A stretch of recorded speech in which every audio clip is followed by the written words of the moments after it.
4, 3, 2, 1, and 0, and liftoff of Space Shuttle Atlantis.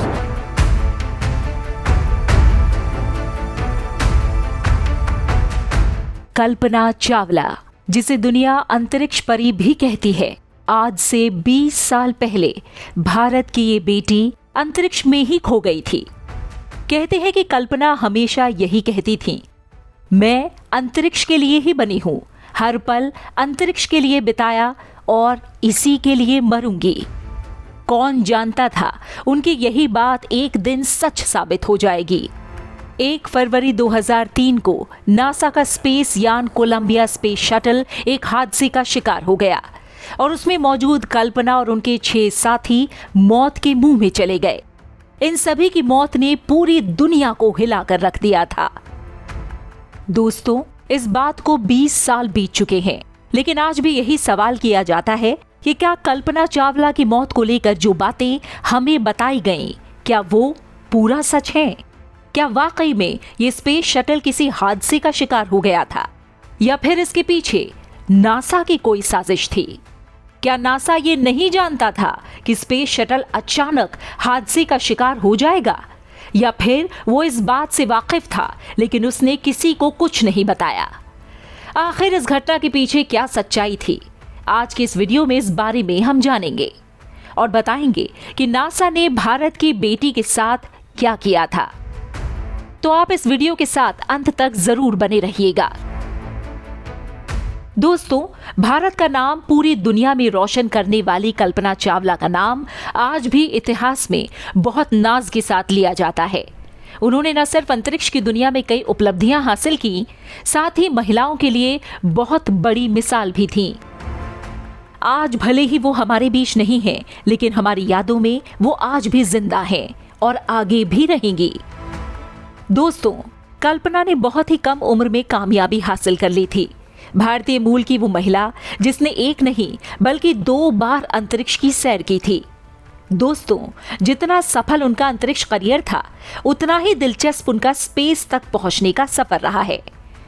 हम उनके बचपन के उन किस्सों के बारे में जानेंगे जो ये बता दे रहे थे कि एक दिन ये पूरी दुनिया को गर्व करने पर मजबूर कर देंगी। इसके साथ ही जानेंगे कि नासा ने आखिर उनसे ऐसी कौन सी सच्चाई छिपाई थी जिससे उनकी मौत हो गई। तो चलिए शुरू करते हैं ये वीडियो। दोस्तों, 17 मार्च 1962 के दिन हरियाणा के करनाल में रहने वाले बनारसी लाल चावला और संजय युति चावला के घर एक लड़की का जन्म हुआ जिसका नाम था मोन्टो। ये अपने भाई बहनों में सबसे छोटी थी, जिसके कारण वो सबकी लाडली भी थी। मोन्टो को बचपन से ही हवाई जहाज बहुत पसंद थे। वो सितारों के बीच उड़ने का सपना देखती थी।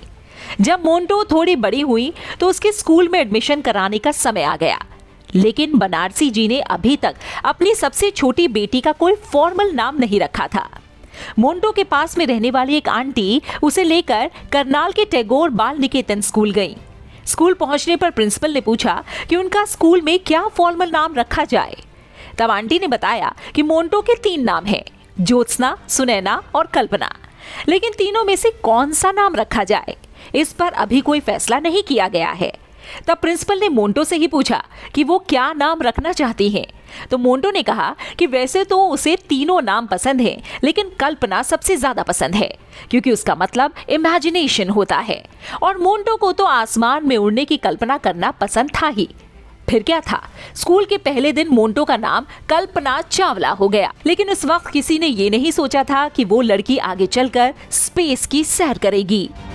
दोस्तों, स्कूल में जब भी ड्राइंग बनाने को कहा जाता था तो सारे बच्चे पहाड़, नदी के चित्र बनाते थे, लेकिन कल्पना अपने सपनों के मुताबिक उन पहाड़ों और नदियों के ऊपर हवाई जहाज का चित्र बना देती थी।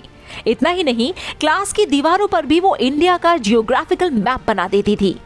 कल्पना का शुरू से ही साइंस की तरफ झुकाव था। उनके परिजनों का कहना है कि बचपन से ही कल्पना की दिलचस्पी अंतरिक्ष में थी। वो खगोलीय परिवर्तन को लेकर काफी पढ़ती रहती थी। वो अक्सर अपने पिता से पूछा करती थी कि ये अंतरिक्ष यान आकाश में कैसे उड़ते हैं, क्या मैं भी उड़ सकती हूँ? पिता बनारसी लाल उनकी इस बात को हंसकर टाल दिया करते थे, लेकिन ये किसी को कहां पता था कि एक छोटे से स्कूल में पढ़ाई पूरी करने के बाद कल्पना ने पंजाब इंजीनियरिंग कॉलेज से बीटेक किया। उसके बाद वो एरोस्पेस इंजीनियरिंग में मास्टर्स की पढ़ाई करने के लिए अमेरिका चली गई। इसके बाद कल्पना ने साल 1984 में यूनिवर्सिटी ऑफ टेक्सास से एरोस्पेस इंजीनियरिंग भी पूरी कर ली। फिर एक और मास्टर्स किया और पीएचडी की। कहते हैं कि जब भी कल्पना अपने दोस्तों के साथ करियर से रिलेटेड बातें करती तो वो यही कहती थी कि एक दिन मैं भी उड़ूंगी। दोस्तों, कल्पना का बचपन से ही आसमान से प्यार था और अपने सपने को पूरा करने के लिए बहुत मेहनत भी करती थी। अपनी पढ़ाई पूरी करने के बाद साल 1988 में कल्पना ने नासा के साथ काम करना शुरू किया। उसके बाद वो अमेरिका में ही शिफ्ट हो गई। इसी बीच कल्पना ने फ्रांस के जॉन पियर से शादी की, जो एक फ्लाइंग इंस्ट्रक्टर थे। फिर साल 1991 में उन्हें अमेरिका की नागरिकता भी मिल गई। इसके बाद वो नासा एस्ट्रोनॉट कॉर्प्स का हिस्सा बन गई। साल 1997 में पहली बार कल्पना को स्पेस मिशन में जाने का मौका मिला। तब वो नासा के स्पेस शटल प्रोग्राम का हिस्सा बनी। दोस्तों, यहाँ आपको स्पेस शटल प्रोग्राम के बारे में बता देते हैं। दरअसल ये नासा का एक प्रोग्राम है, ह्यूमन स्पेस फ्लाइट। इस प्रोग्राम के तहत कुछ लोगों को ग्रुप में स्पेसक्राफ्ट के जरिए रिसर्च के लिए स्पेस में भेजा जाता है। वहीं स्पेस शटल प्रोग्राम भी एक ह्यूमन स्पेस फ्लाइट प्रोग्राम था। ये नासा का चौथा ह्यूमन स्पेस फ्लाइट प्रोग्राम था। इस चौथे प्रोग्राम का 88वां मिशन था कोलंबिया फ्लाइट STS-87। इस प्रोग्राम का कल्पना चावला हिस्सा बनी थी। दोस्तों, यही कल्पना का पहला स्पेस मिशन था। वो 1997 में अपने 5 एस्ट्रोनॉट साथियों के साथ इस मिशन पर स्पेस में गई थी, जिसमें उन्होंने 10.4 मिलियन माइल्स का सफर तय किया और पृथ्वी के 252 चक्कर काटे। कल्पना का पहला स्पेस मिशन सफल रहा। इसके बाद साल 2001 में कल्पना को नासा ने दूसरे मिशन के लिए सिलेक्ट किया, लेकिन कुछ टेक्निकल प्रॉब्लम की वजह से ये डिले होता चला गया। वहीं एक बार तो स्पेस शटल के इंजन फ्लोर लाइनर में क्रैक भी मिला था। फिर आता है साल 2003। मिशन को लेकर सारी प्रॉब्लम ठीक होने के बाद कल्पना अपने दूसरे स्पेस मिशन के लिए तैयार हो गई, लेकिन कोई ये नहीं जानता था कि ये उनका आखिरी मिशन होने वाला है। ये मिशन था स्पेस शटल कोलंबिया STS-107, जो स्पेस शटल प्रोग्राम का 113वां मिशन था। 16 जनवरी 2003 के दिन STS-107 पृथ्वी से रवाना हुआ। वहीं कल्पना अपने 6 और साथियों के साथ फिर स्पेस में पहुंच गई थी, जहां वो पूरे जोश के साथ अपने मिशन को अंजाम दे रही थी। इस मिशन की वापसी 1 फरवरी 2003 को थी। ये 15 दिन इन सभी स्पेस यात्रियों ने बहुत जोश के साथ बिताए। वो दिन आ गया जब इनकी धरती पर वापसी होनी थी। टीवी पर यही उस दिन की सबसे बड़ी खबर थी और भारत सहित पूरी दुनिया इनके स्वागत की तैयारी में लगी हुई थी। लेकिन कोई नहीं जानता था कि ये खुशियां मातम में बदलने वाली हैं। कोलंबिया STS-107 धरती पर वापस भी आया, लेकिन 80,000 से ज्यादा टुकड़ों में। उसका स्पेस शटल पृथ्वी के एटमॉस्फेयर में एंट्री करते ही आग के गोले में बदल गया और कल्पना के साथ साथ उनके 6 साथियों की भी मौत हो गई। अब सवाल उठता है कि आखिर ये हादसा कैसे हो गया। दोस्तों, इस मामले को लेकर नासा ने जब जांच की तो पता चला कि STS-107 के लॉन्च वाले दिन यानी 16 जनवरी 2003 को स्पेस शटल के बाहरी टैंक से फोम इंसुलेशन का एक हिस्सा टूट गया, जिससे ऑर्बिटर का लेफ्ट विंग काफी इफेक्टेड हुआ। इसमें एक छेद हो गया था, जिससे एटमॉस्फेरिक गैस प्रेशर से शटल के अंदर आना शुरू हो गई और ये हादसा हो गया।